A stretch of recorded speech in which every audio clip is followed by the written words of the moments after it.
This is the Lone Crater YouTube. We hope this video helps. You begin by preparing your machine. Enable virtualization in the BIOS and confirm the setting in Task Manager. Next, install WSL2 and set it as the default with the command WSL set default version 2 because Docker Desktop uses it for Linux containers. Once done, download the Docker Desktop installer for Windows 11. Run the installer as administrator. Accept the WSL2 integration option when prompted because that simplifies resource management and file sharing between Windows and Linux containers.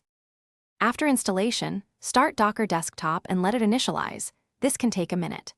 You can sign in or skip sign-in, but make sure WSL2 integration is enabled for your specific distro under Settings Resources WSL integration because containers will run there.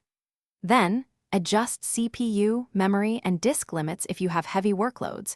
Make conservative increases to avoid system lag.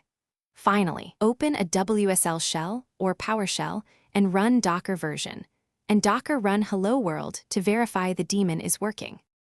To complete setup, confirm Docker PS and Docker images return expected results.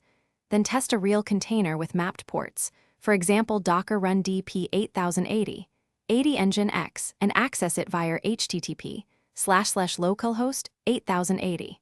Make sure volumes are mounted using WSL paths for best performance.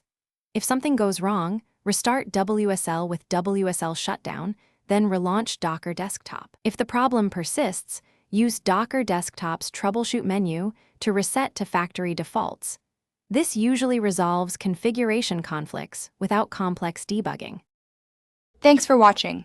Consider subscribing if we helped you.